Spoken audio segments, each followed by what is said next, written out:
Without the freedom to offend, there is no free speech. It's the David Knight Show.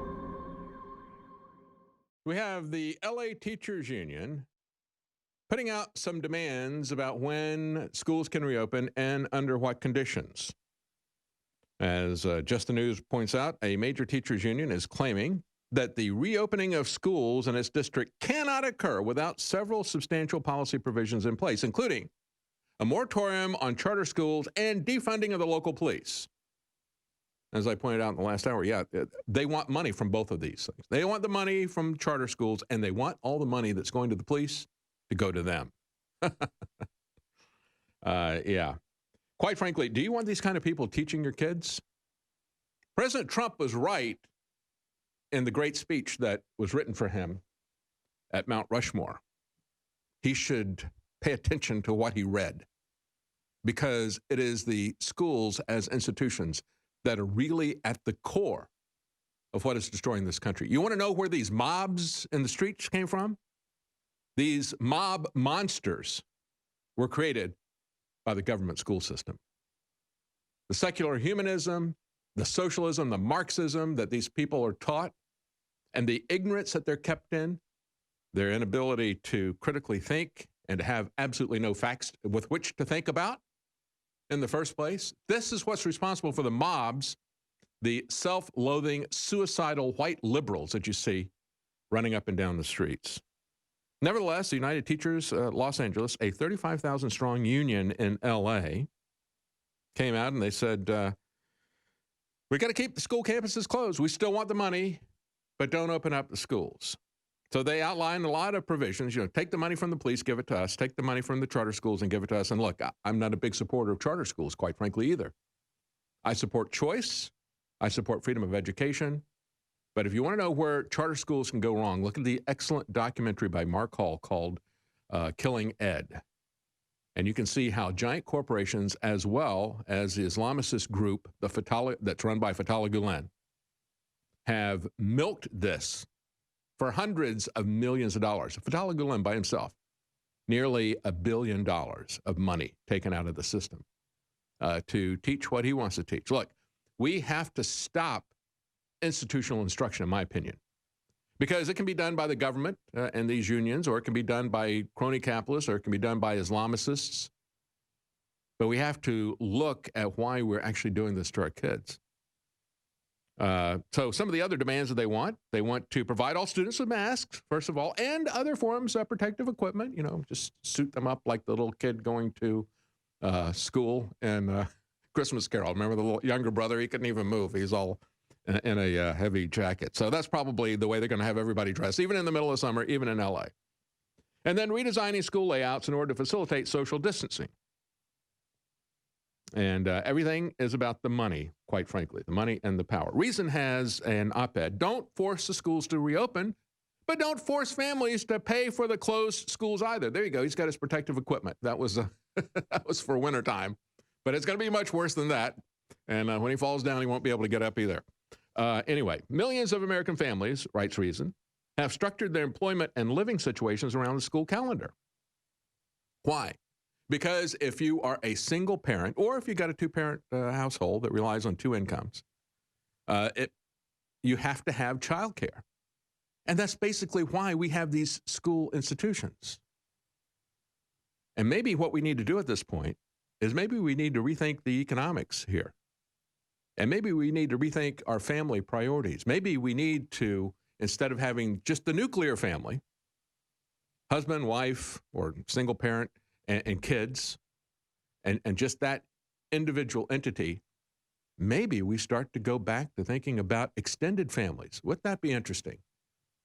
How many grandparents would rather babysit and teach your grandkids and bounce them on your knee rather than walking up and down the seashore in Florida collecting seashells?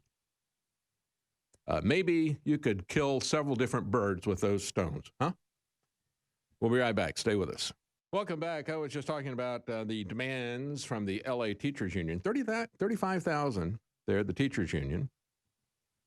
And they want to defund the police. As a matter of fact, there's a massive school police force in LA because there's no discipline in schools. Instead, you have the police come in and arrest and get violent with the kids, which, look, I'm all for having cops, but for having cops doing the right thing. And I don't think we need to have police in schools. If the institution has declined to that degree, then we need to stop. Stop with the metal detectors, stop with the rest of the stuff. Again, I just happen to come from an American. There was a country once upon a time where you could take your firearm to school to do target practice, especially if you were an ROTC, and we didn't have shootings in school. Why was that? Why was that? Well, quite frankly, I think it's the moral decay in these schools and in society specifically. The schools are a reflection of the moral decay in our society.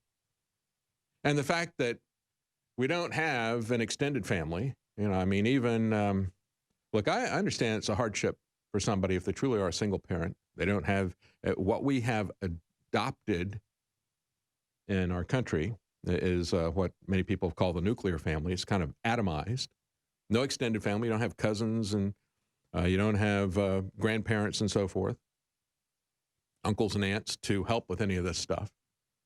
But nevertheless, even if you can't pull your family back together again, there are other things that you can do in terms of homeschooling, in terms of networking. As Reason Magazine is pointing out, okay, don't force these teachers in LA or any of these other schools to reopen. But then don't hold a gun to our heads and force us to pay their salaries. They said, if you look at what has happened, adjusted for inflation now, adjusted for inflation, since 1960, we're paying nearly 3 times per capita for students than we did in 1960. Are they getting a better education? Absolutely not. Are the schools safer? What a joke. What a joke. 280% increase adjusted for inflation per student since 1960. Currently spending over $15,000 per child per year. And in the places like New York City, Washington, D.C., where they spend the most per capita, they get the worst test results on math and on literacy. So why should we have to keep paying the same amount to schools if they're not even open? Why should we be paying for this anyway? Why do we keep doing the same thing when it doesn't work? The American Federation of Teachers claims the government-run schools across the country need over $116 billion to reopen safely. So let's talk about how big that is. As Reason Magazine points out, it's about twice the total amount that the federal government allocated towards K-12 education in the most recent school year. So we want twice as much money just to reopen, and then you also add the other amount, so triple that. But wait a minute, didn't we just say we tripled all the spending since 1960, adjusted for inflation? Yeah, it's out of control. This $116 billion is close to the amount the U.S. dedicated to the Marshall Plan to rebuild Europe after World War II. Not only that, but the Federal CARES Act, crony capitalism, has already provided over $13 billion to assist reopening schools. So what's going on? Many families are reporting that they want virtual learning for their children next year. 53% of Latino families are considering not enrolling their children in school this year. A June Gallup survey similarly found that 44% of families want full or part-time distance learning this fall. A USA Today poll found that 60% of parents are likely to pursue home-based education this fall. Recently, the California legislature has started giving the teachers exactly what they wanted. They passed a bill that prevents education dollars from following students to virtual charter schools this year. Virtual charter schools. And see, that's one of the things that they really need to be concerned about. You don't necessarily even need, one of the things that you can do, you can find great teachers online on particular subjects. And it's mostly free, but you can find some other courses there, and you can find people that will administer tests and so forth. And then when it comes to the socialization thing, it's kind of funny to me that all these people who are rabidly criticizing homeschoolers for not having any socialization, when in fact they did. They were not rigidly segregated by age, so they were more likely to talk to other kids that were a year or two older or younger than them. or to talk to adults because they haven't been rigidly segregated. But now, after all of this noise about socialization, what are they trying to do? They're trying to isolate the kids in the institutions. How's that for hypocrisy? The LA Times Teachers Union also struck a deal with their district that prevented teachers from being required to work more than 4 hours a day during the lockdown. So they want to get paid. They don't want to even be there.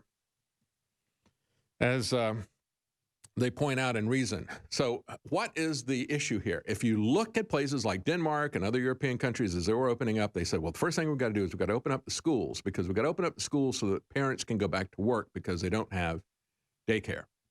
And that's all that the school is. But then when your kids are in daycare, they can mess with their minds, they can mess with their bodies, they can do whatever they wish to create the kind of monsters that are roaming the streets now. So what do we do about this? Well, you know, the money, just the teachers understand. They're continually trying to vacuum in more and more money and power.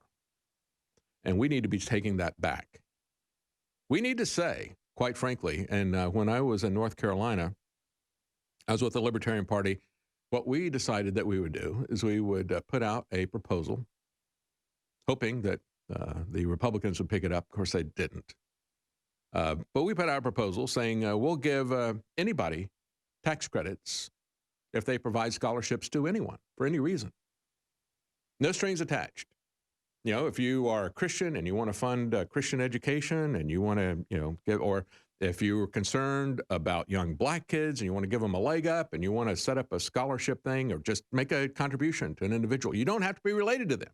You can get a tax credit, not even a deduction, a credit. Because we're constantly told, what? That education is the most important thing. And I agree with them. That's why they focus on this, to turn your kids into Marxist monsters. They understand that education is the most important thing. They just want to be the ones who do the educating. But let's let them put their money where their mouth is. If they tell us that education is important, that healthcare is important, let's say, okay, fine. Money that I spend on healthcare and education, that I spend on my healthcare and education, or even if I help somebody else with their healthcare education, that is done here locally before I send it to you in Washington, before it passes through your sticky fingers and then gets handed out to me with a lot of strings attached. Let me just deduct that as a tax credit, dollar for dollar. Oh, no, they didn't want to talk about that. So if you would use something like that, you could help people to cover the cost of health care, to set up other types of structures. When you look at the options that are out there, of course, homeschooling is very important. And you can also use a co-op to help to relieve things. And I think if you take the model that we've been involved with, which is some co-op education with homeschooling, where the people will come together and one parent will teach a subject and they'll meet, 1 or 2 days a week. You can actually extend that, I think, for childcare and other things. This is how we get our lives back from these people. We start to build communities at the grassroots level. And we start with the most important thing, which is the education of our children.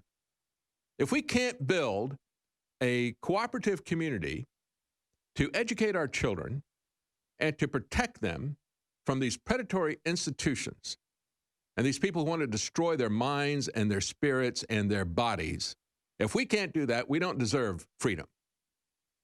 If we're going to continue to go crying for a handout from the government at every level, we don't deserve our freedom.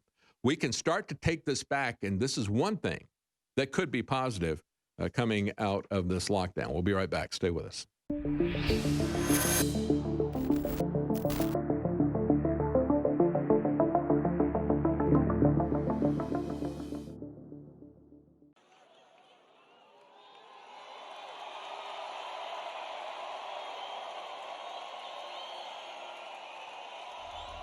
Where the hell did this water come from?